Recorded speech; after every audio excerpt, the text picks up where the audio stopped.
¿Cómo están? ¿Bien? Es un gusto verlos. ¿Cómo amanecieron el día de hoy? ¿Listos para la palabra de Dios? La semana pasada vimos que se puso buena la cosa. Vimos que en Jerusalén todo estuvo bien. Llegaron a Jerusalén, Pablo llegó con 2 acompañantes, llegó con Bernabé, que es judío, y llegó con Tito, que es gentil. Llegó al concilio de Jerusalén para que todos vieran que Pablo predica el mismo evangelio con 2 acompañantes, con un gentil y con un judío. La carta que estamos viendo es la carta a los Gálatas. Sabe, en el primer siglo de la iglesia habían chistes de los Gálatas. Decían, no seas Gálata. Y no sé si aquí hay algún español, pero en México nosotros hacemos chistes de gallegos. Entonces les voy a contar un chiste de gallegos. Venía un gallego con 2 vasos y un vaso viene lleno y el otro viene vacío. Entonces le pregunta el otro gallego, le dice, oye Manolo, ¿pero tú por qué traes 2 vasos? Le dice, bueno, el lleno por si me da sed. Le dice, y el vacío por si no me da. Entonces, en el primer siglo de la iglesia habían chistes que decían, no seas Gálata. Yo sé que a lo mejor todos nosotros decimos, no seas fulano de tal, pero guárdese sus comentarios, por favor. Después vimos que llegaron a dar un reporte en Jerusalén y los pilares de la iglesia, Juan, Pedro y Santiago, dijeron, no pasa nada, todo está bien, sigue adelante.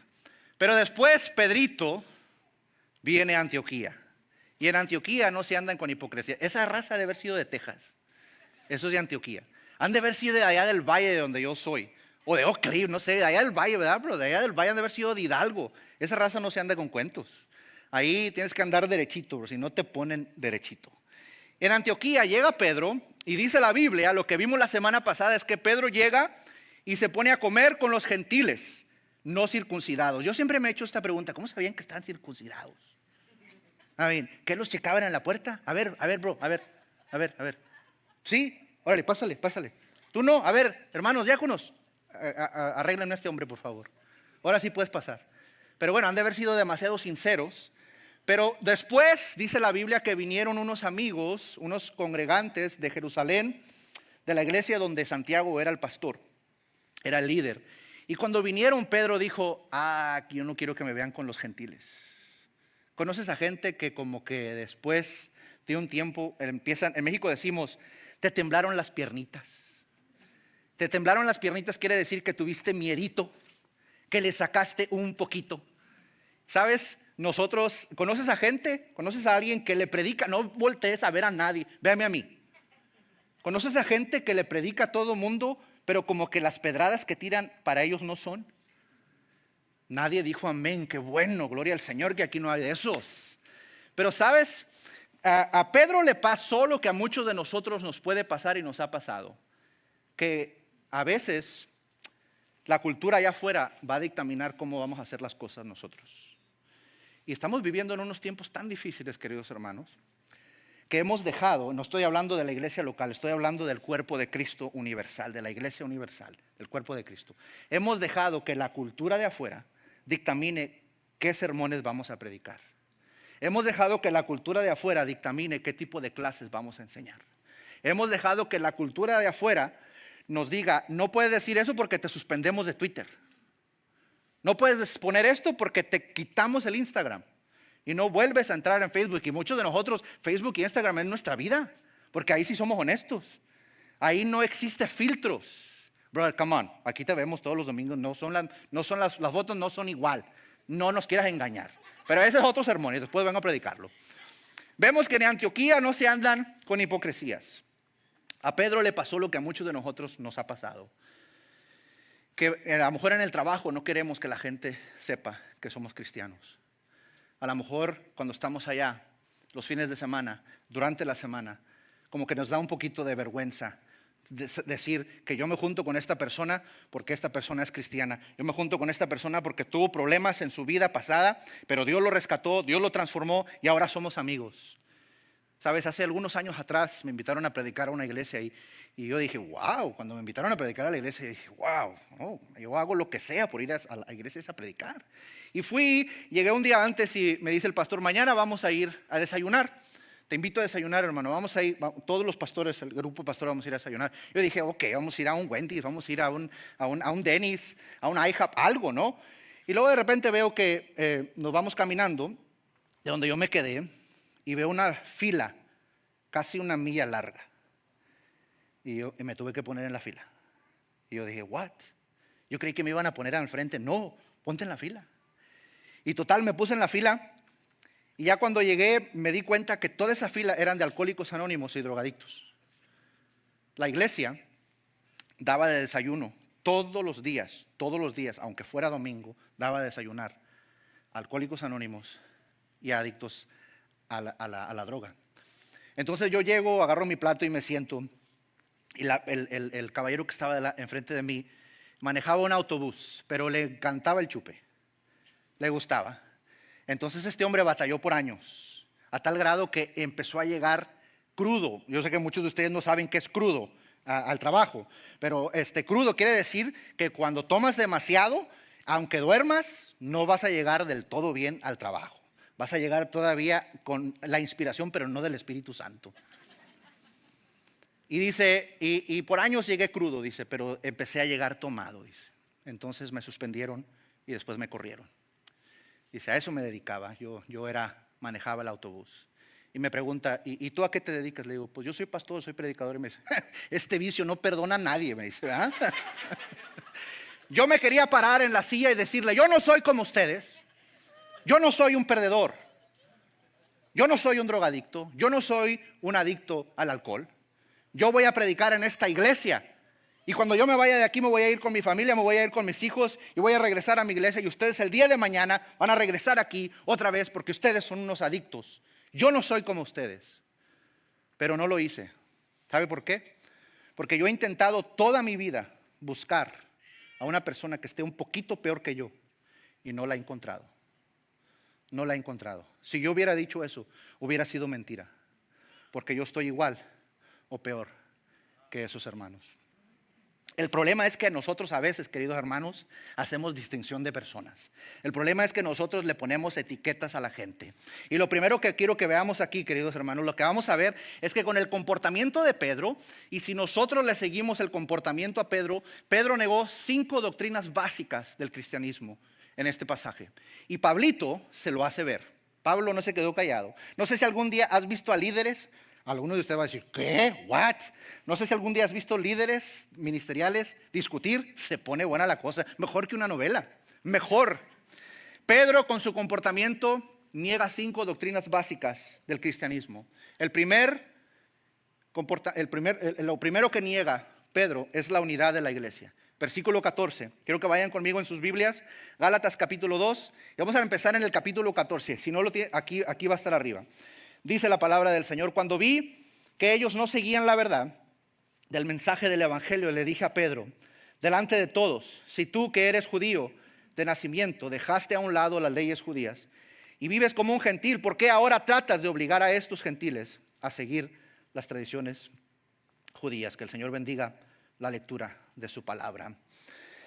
La unidad de la iglesia, en la unidad de la iglesia no hay distinción racial, queridos hermanos, ¿sí?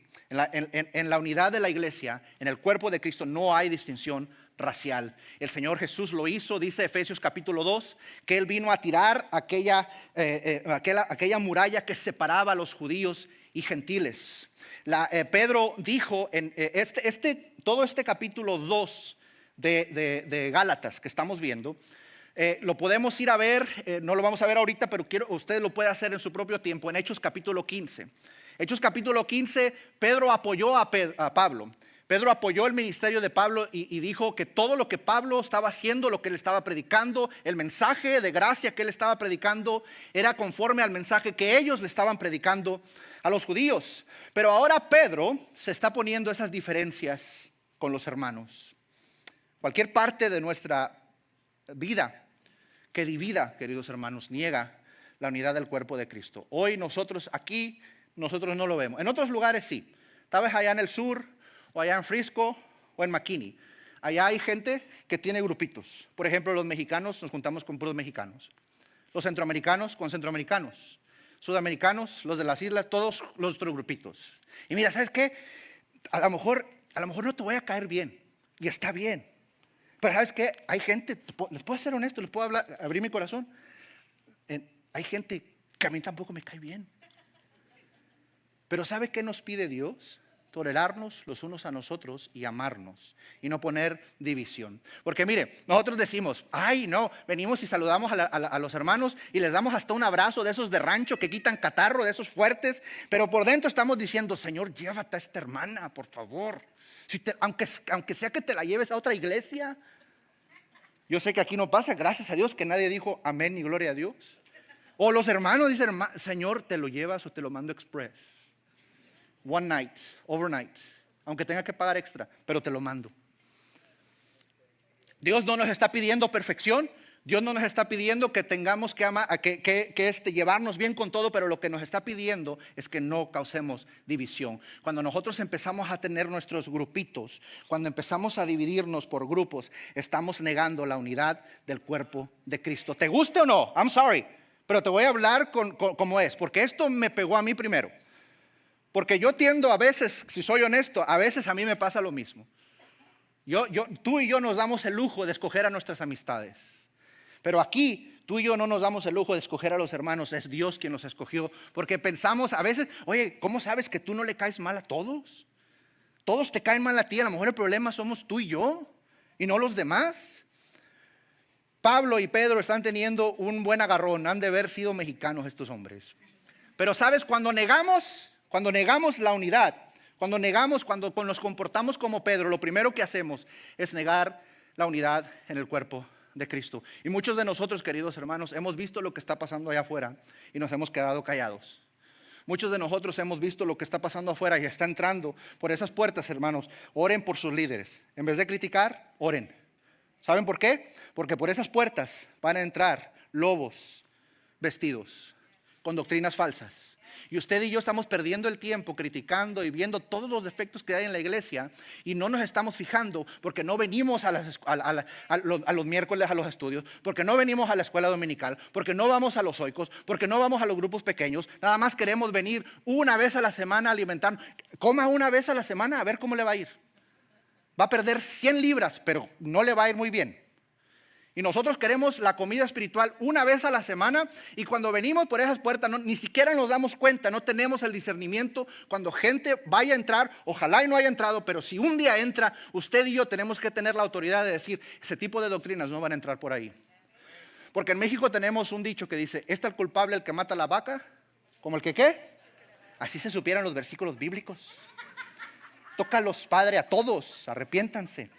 Lo primero que vemos es el primer comportamiento, Pedro con su comportamiento, la primera doctrina que niega es la unidad en el cuerpo de Cristo. La segunda es la justificación por la fe. Versículo 15 y 16 dice lo siguiente, tú y yo, Pablo diciéndole a Pedro, somos judíos de nacimiento, no somos pecadores como los gentiles.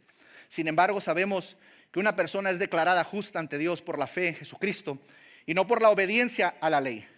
Nosotros hemos creído en Cristo Jesús para poder ser declarados justos ante Dios por causa de nuestra fe en Cristo y no porque hayamos obedecido a la ley, pues nadie jamás será declarado justo ante Dios mediante la obediencia a la ley. Aquí es la primera vez que vemos la palabra justificación.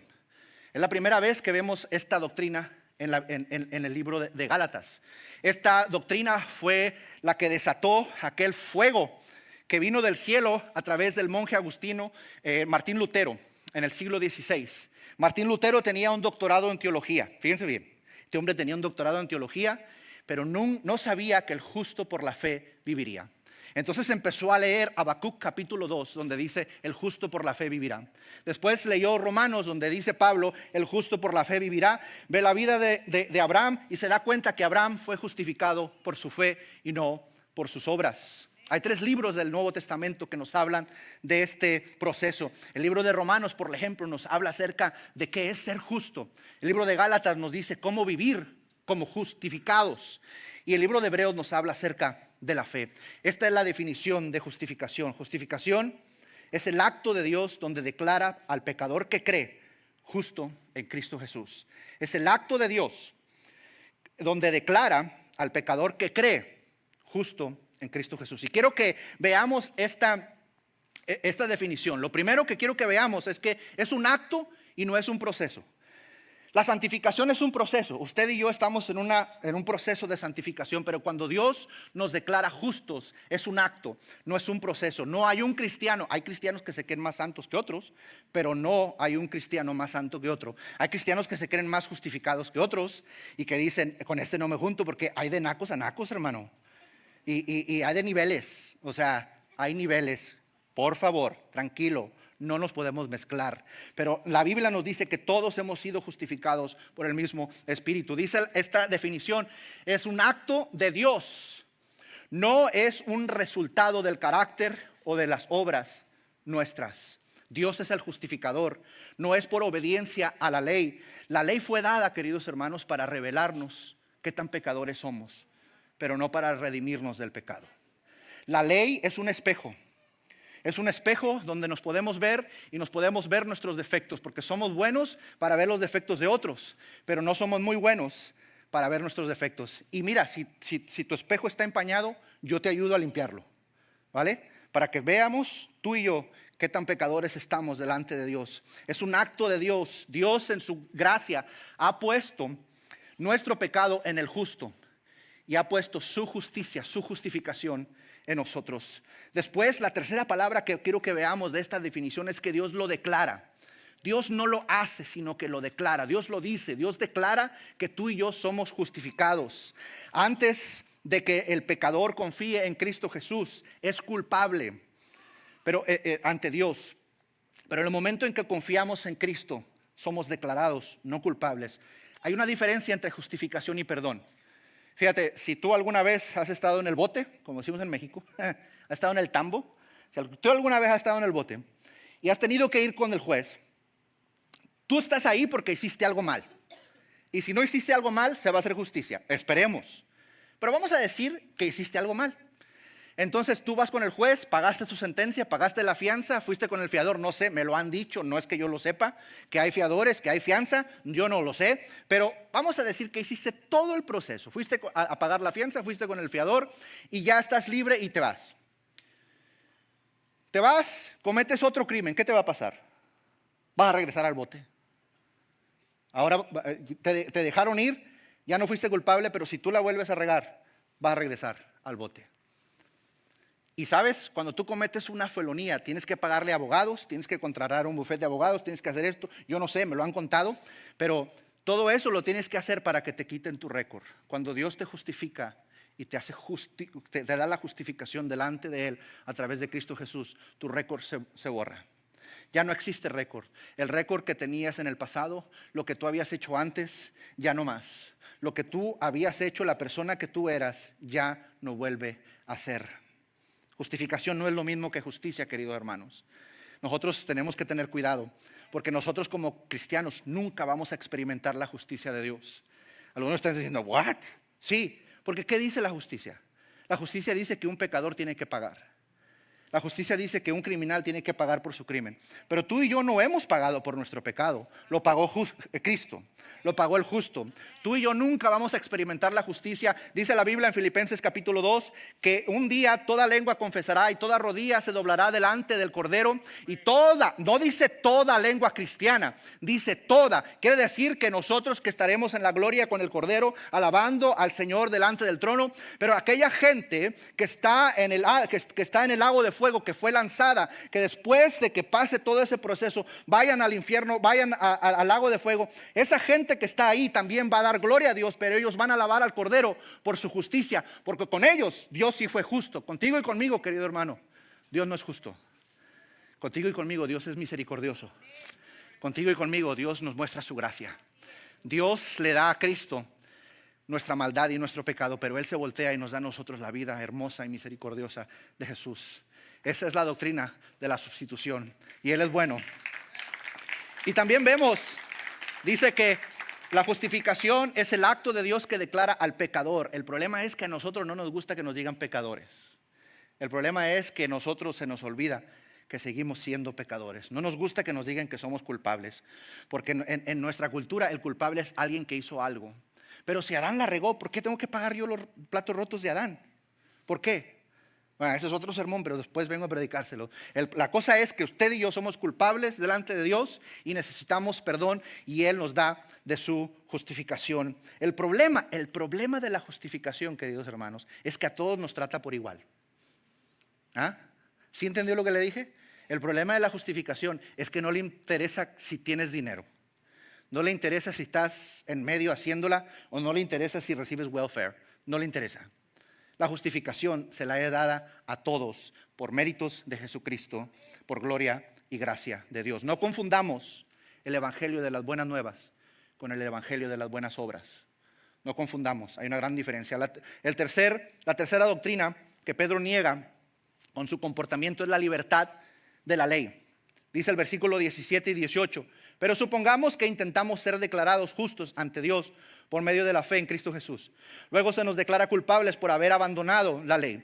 ¿Acaso esto quiere decir que Cristo nos ha llevado al pecado? Por supuesto que no. Más bien, soy un pecador si vuelvo a construir el viejo sistema de la ley que ya eché abajo. Pedro en Hechos capítulo 15, versículo 10, dice lo siguiente. Fíjate lo que dice. No va a aparecer ahí arriba, pero fíjate lo que dice. Fíjate. Dice, Pedro hablando en Hechos capítulo 15, versículo 10, dice, entonces, hablándole a los otros judíos que querían imponer obras. Este es Pedro, al que ahora Pablo se le está poniendo al brinco. Le dice, entonces, ¿por qué ahora desafían a Dios? Desafían a Dios al poner cargas sobre los creyentes gentiles, con un yugo que ni nosotros ni nuestros antepasados pudimos llevar. Ahora yo les pregunto a ustedes, Park City en español, ¿por qué ahora nosotros desafiamos a Dios al ponerle cargas a nuestros hijos que Dios no ha puesto? ¿Por qué ahora nosotros como padres ponemos cargas donde no las hay? ¿Por qué ahora nosotros como líderes de la iglesia ponemos cargas a los hermanos cuando no las hay? ¿Por qué nosotros le ponemos cargas a la gente que está allá afuera y que por eso no viene? Porque dice, esta gente pone tantas reglas que son unos hipócritas y por eso no voy. Porque nos gusta vivir y nos gusta mostrar la ley. Pero hermanos, ¿no se da cuenta qué tan hermosa es la gracia? ¿No nos damos cuenta que la gracia es un regalo gratuito? Que no tienes nada que hacer, que te lo dan y que esa gracia te redime, esa gracia te da nueva vida y esa gracia te da un boleto eterno para estar con el Cordero de Dios inmolado.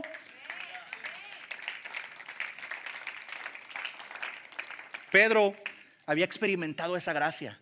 Él se levantó en Hechos capítulo 2 y predicó un sermón donde 3,000 personas vinieron al arrepentimiento y ahora se le había olvidado la gracia.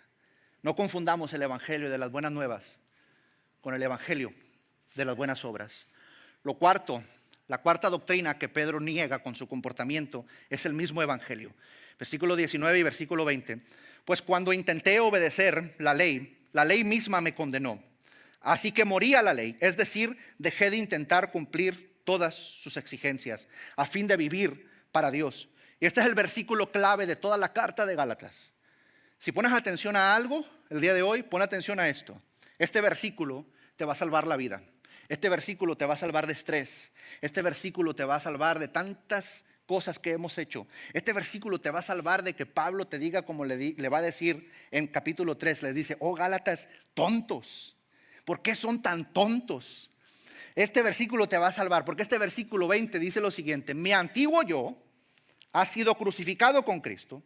Ya no vivo yo, sino que Cristo vive en mí. Así que vivo en este cuerpo terrenal, confiado en el Hijo de Dios, quien me amó y se entregó a sí mismo por mí. Su muerte y sepultura y resurrección son las claves de nuestra victoria. Somos salvos por fe, porque Él murió por nosotros, lo creemos, pero vivimos por fe en Cristo porque creemos que Él vive y que camina con nosotros. Hemos muerto con Él, lo cual significa que nosotros estamos completamente crucificados con Él. El regresar a Moisés y a la ley, queridos hermanos, es la miseria más grande que podemos hacer. Regresar a la ley. Mi antiguo yo, quiero que veamos este versículo. Mi antiguo yo, fíjese bien. En este versículo vemos 5 aspectos claves para poder vivir la vida cristiana.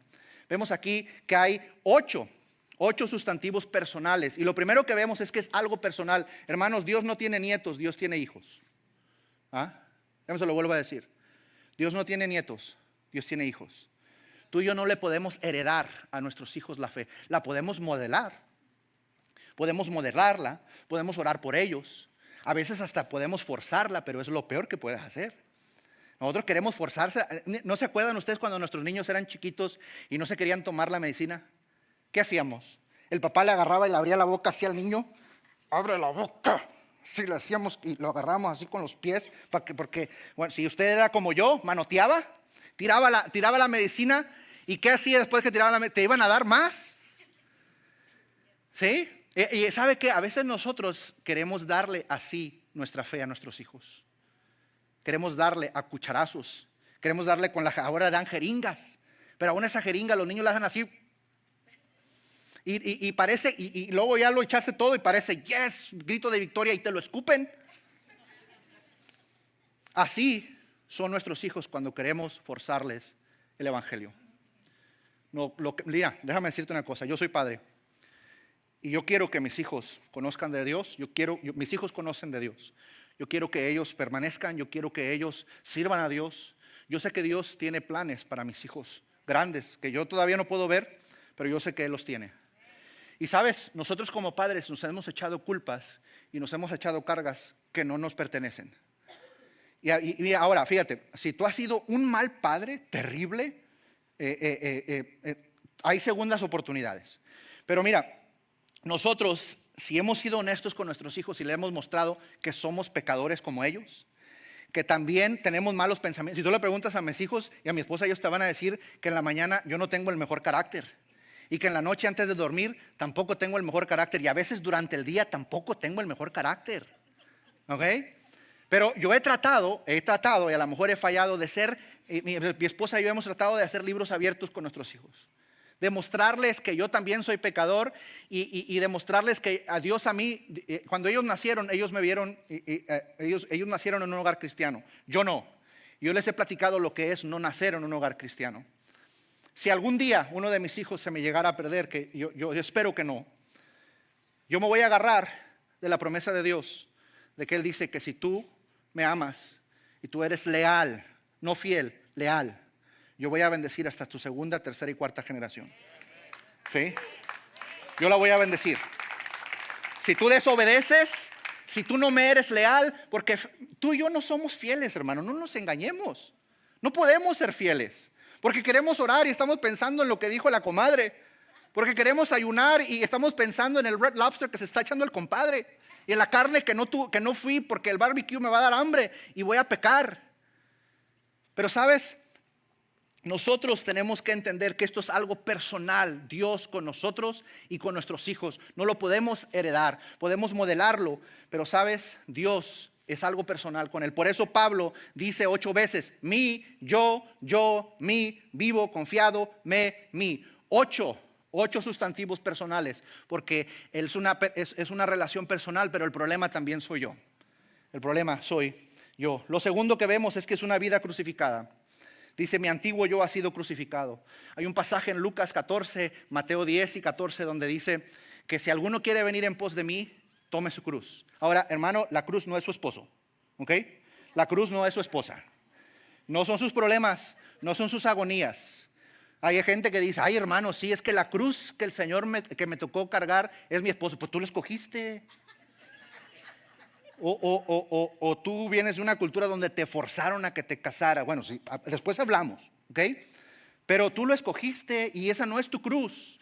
¿Y cómo sabes que tú no eres la cruz de tu esposo? Pero bueno, ese es otro sermón. Aquí es morir. Pablo se refería a que él también subió al monte Calvario para morir. Así como el Señor colgó en la cruz, Pablo también estaba colgado en esa cruz. El cristiano está muerto a sí mismo. La vanidad, el egoísmo, toda blasfemia del mundo ha muerto a nosotros, queridos hermanos. No andemos ahí viendo, no andemos ahí metiendo las manos, no andemos ahí de chiflados, no andemos ahí merodeando a las cosas del mundo, porque cuando las dejamos entrar va a destruir nuestra vida, va a destruir nuestro matrimonio, va a destruir a nuestros hijos. Y ¿sabes qué? Es tan personal la fe de nuestros hijos, de nosotros con Dios. Si tú has cargado, querido hermano, hermana, como padre, con culpa, déjame decirte una cosa. Yo sé de alguien que tuvo 2 hijos en un huerto, en un lugar perfecto, en una atmósfera perfecta, donde no había pecado, donde escuchaban la voz del Padre, donde caminaban con Él. Y esos 2 hijos pecaron y nos arruinaron la vida a todos. ¿qué vamos a decir? ¿Que Dios es un mal padre? ¿O que le tocaron malos hijos? Y ellos en su responsabilidad personal pecaron. Si tú el día de hoy traes esa carga, ese yugo de que he sido un mal padre, de que algo hizo mal porque estos hijos me salieron tan mal, bueno, primero vete en el espejo. Pero si tus hijos te han visto como un libro abierto y tú has sido honesto de que el ser cristiano no es ser perfecto, sino es ser leal, de que aunque las cosas salgan mal yo voy a seguir, de que aunque el cielo se esté cayendo yo voy a seguir, de que aunque las tormentas vengan yo voy a seguir, de que después de la tormenta viene la paz, de que aunque los problemas vengan, de que aunque te dieron un diagnóstico malo, de que aunque todo haya sucedido y todo vaya mal y todo vaya mal y todo vaya mal, tú vas a seguir siendo leal porque tú sabes que tienes a alguien más grande que tus problemas que estás viendo. Algunos de nosotros pasamos por la vida cristiana en este proceso. Mira, hay un proceso de 4 etapas. La primera etapa es: Señor, mucho de mí y poco de ti. Ese es el nivel beginner, ¿ok? Y después nos graduamos de ahí y pasamos al nivel número 2, donde dice: Señor, algo de mí, algo de ti. ¿Te parece una canción, verdad? Algo de mí, algo de ti. Es el nivel número 2. Después nos graduamos de ese nivel y pasamos al nivel número 3.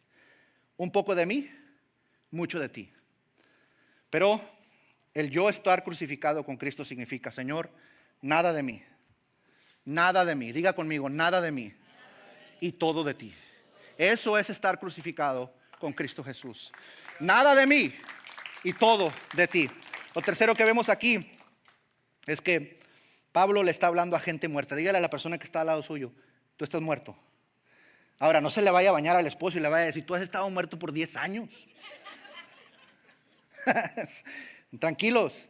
Hay una mujer que se llamaba Kathryn Kuhlman. Kathryn Kuhlman era una evangelista que Dios usó grandemente a nivel mundial. Tenía un ministerio fuerte de sanidad y milagros. Mucha gente vino a los pies de Cristo. Ella a una temprana edad se casó y tuvo, como muchos de nosotros hemos tenido, tropiezos, que después se divorció. Se divorció y después del divorcio Dios la usó de una manera espectacular. Todo el ministerio de Kathryn Kuhlman es después del divorcio. Una vez algún bárbaro, ha de haber sido de aquí de Texas, le dijo: ¿a usted no le da vergüenza servir a Dios que es divorciada? Y ella le dijo: esa mujer de la que tú hablas está muerta, ya no vive más. Si quieres te puedo llevar a la tumba para que veas donde ella está muerta. El problema es que a nosotros nos encanta el juicio. Pero ya te quiero ver que tus hijos se te divorcien.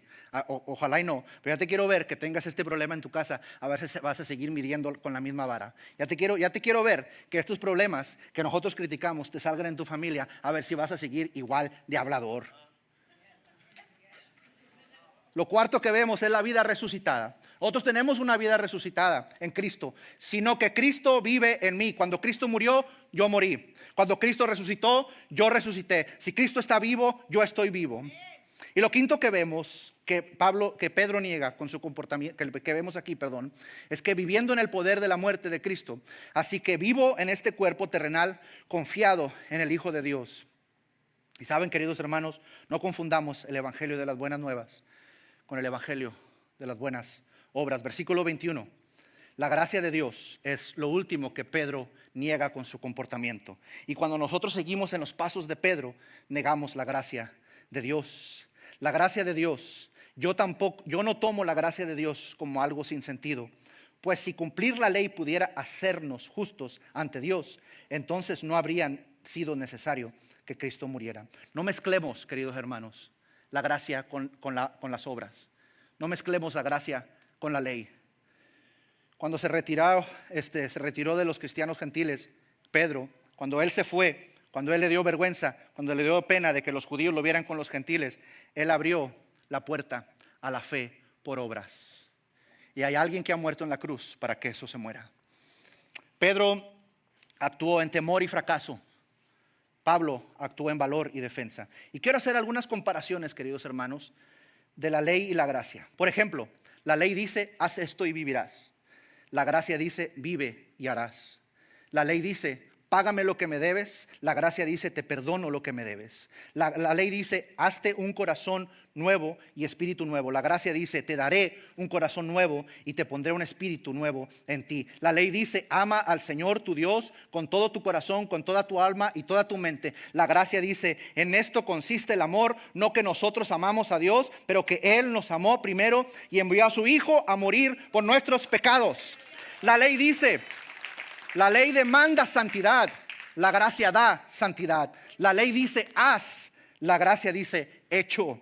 La ley dice que las bendiciones son resultados de la obediencia. La gracia dice que la obediencia es el resultado de las bendiciones. Bajo la ley, la salvación es paga. Bajo la gracia, la salvación es un regalo. Alistair Begg, termino con esta ilustración.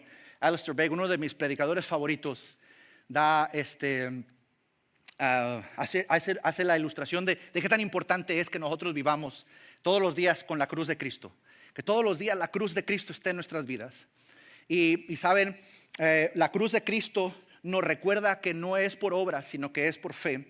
Todos los días la necesitamos. Y nos recuerda de esa pregunta. No sé si usted se acuerda cuando salía a evangelizar. Si no ha salido, salga a evangelizar, porque es bueno compartirle a otros la fe. Pero en el evangelismo a veces algunos de nosotros hacemos la pregunta: si hoy murieras, ¿a dónde irías? ¿Sí? A lo mejor a usted se la hicieron y por eso vino a los pies de Cristo. Pero si hoy nos preguntáramos, si hoy murieras, ¿a dónde irías? Si tu respuesta es al cielo, viene otra pregunta después de eso, que es ¿por qué? Si tu respuesta es en primera persona, ya estás mal. Si tu respuesta es porque yo creí, porque yo oré, porque yo vine a un altar a llorar, porque yo porque levanté mis manos y porque me revolqué y porque hice circo, maroma y teatro, ya estás mal. Tu respuesta no debe de ser en primera persona singular. Tu respuesta debe de ser en tercera persona. Cuando alguien te pregunte si tú hoy murieras, ¿irías al cielo? Sí. Cuando te pregunten por qué, porque Él resucitó, porque Él fue a la cruz, porque Él murió, porque Él estuvo en la tumba, porque después de los 3 días Él se levantó y Él ahora está a la par con el Padre y donde vive y reina por los siglos de los siglos y nos ha prometido que un día regresará. Por eso es que yo soy salvo. Vemos en el Calvario que está Jesús en medio y están 2 malhechores. ¿Se acuerdan de esos 2? Y uno de ellos, el Señor le dice: no te preocupes, hoy estarás conmigo en el paraíso. Me imagino, Alistair Begg dice esto, y yo me imagino, queridos hermanos, va a ser a uno de los primeros que voy a ir a buscar, a ese malhechor que estuvo con Cristo en la cruz. Y le voy a preguntar: ¿cómo le hiciste? ¿Cómo funcionó esto? ¿Qué te dijeron estos hombres cuando llegaron aquí? Según la leyenda, San Pedro va a estar ahí y se imagina, o el ángel que le diga: a ver tú, fulano de tal, ¿qué estás haciendo aquí? Pues no sé. ¿Cómo que no sabes? Pues no sé ni siquiera dónde estoy. ¿Cómo que no sabes dónde estás? A ver, háblame de la doctrina de la justificación. ¿De la doctrina de la qué? A ver, dame el versículo bíblico, dame el pasaje que habla de la Trinidad. ¿De quién? ¿Cómo estás aquí? ¿Bajo los méritos de quién llegaste a este lugar? Le dice: yo no sé. Lo único que yo sé es que el hombre de la cruz en medio me dijo que podía venir. Y el día de hoy, el hombre de la cruz en medio te está diciendo que tú puedes venir a descansar en Él. ¿Estamos cansados de vivir en la ley? ¿Estás cansado de vivir en la ley? ¿Estás cansado de vivir en tus fuerzas? Alguien ya cumplió por ti esa ley. Libera a otros en Cristo.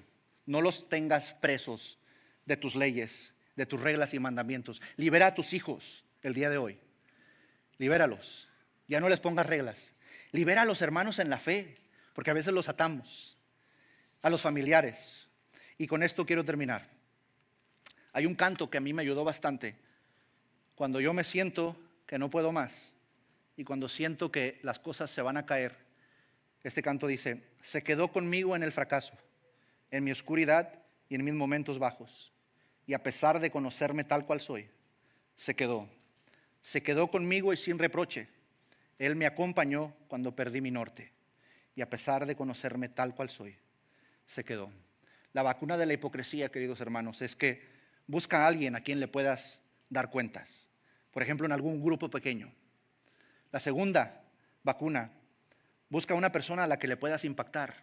a través de los zoicos, por ejemplo. La tercera vacuna es: busca una forma de comprometerte a la verdad en los grupos de conexión. Dejemos la hipocresía, dejemos de hablar y empecemos a actuar. El día de hoy yo te quiero retar: no seas obediente, no seas obediente, no seas obediente a la ley, sé obediente a la gracia. Y quiero que nos vayamos con esto: no confundamos el evangelio de las buenas nuevas con el evangelio de las buenas obras. Ponte de pie conmigo y vamos a orar.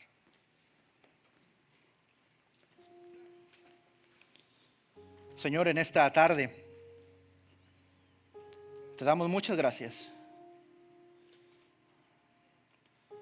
porque algunos de nosotros nos hemos frustrado porque venimos cargando y traemos cargas, y traemos muchas cargas. Algunos de nosotros estamos frustrados porque nuestros planes, nuestros proyectos no han salido como nosotros queremos que salgan. Y el día de hoy, Señor, venimos delante de ti y te decimos: ya no puedo más, no puedo más. Debí de haberlo hecho antes, pero somos tercos, Dios, y nos agarramos de nuestras propias fuerzas y no nos agarramos del Cristo resucitado, que nos da las fuerzas que no tenemos. Y el día de hoy yo te quiero pedir a ti que estás aquí presente: si tú estás cansado de andar en tus propias fuerzas, si tú estás cansado de buscar en la vida, a lo mejor tú estás aquí presente o estás a través de las redes sociales y dices: ¿sabes qué? Estoy cansado, no sé qué más hacer, no sé cómo empezar, no sé ni por dónde empezar. Ese malhechor en la cruz, lo único que tuvo que hacer es creer, y entró al paraíso. En ese instante entró al paraíso. El día de hoy tú no necesitas hacer nada, Dios ya lo hizo. Si Dios ha abierto tu corazón como abrió el corazón de Lidia para que creyeras, dile al Señor gracias. Levanta tus manos ahí donde estás y dile: Señor, gracias por tu poder, gracias por tu presencia, Señor, gracias por la gracia, gracias, Señor, porque tú eres bueno, gracias por tu libertad, gracias porque tú has roto las cadenas del pecado. Y ahí donde tú estás, a lo mejor ya eres creyente, ya has creído, pero a lo mejor traes cargas y a lo mejor traes cadenas que no has podido soltar. Yo te voy a pedir que pases aquí al altar rápido. Te voy a pedir que pases al altar y que aquí las dejes. Y dile al Señor: Señor, aquí te dejo a mis hijos. Señor, aquí te dejo a mi familia. Señor, aquí te dejo mis planes. Señor, mis hijos se me están perdiendo. Señor, mis hijos no quieren esto. Señor, mi esposo. Señor, mi esposa. Señor, mis planes. Señor, todo lo que yo estoy haciendo me está saliendo mal. Si tú estás harto de luchar con Dios, ven y dile: Señor, contigo estoy juntamente crucificado y ya no vivo yo. Dile, grítale, dile: ya no vivo yo, Señor. Ya no vivo yo, sino que Cristo vive en mí. Y la vida que vivo aquí, Señor, la vida terrenal, la vida que vivo aquí, la vivo en fe en el Hijo de Dios, quien me amó y se entregó por mí. Gracias, Señor. Gracias, amado Dios. En nombre de Jesús. En nombre de Jesús.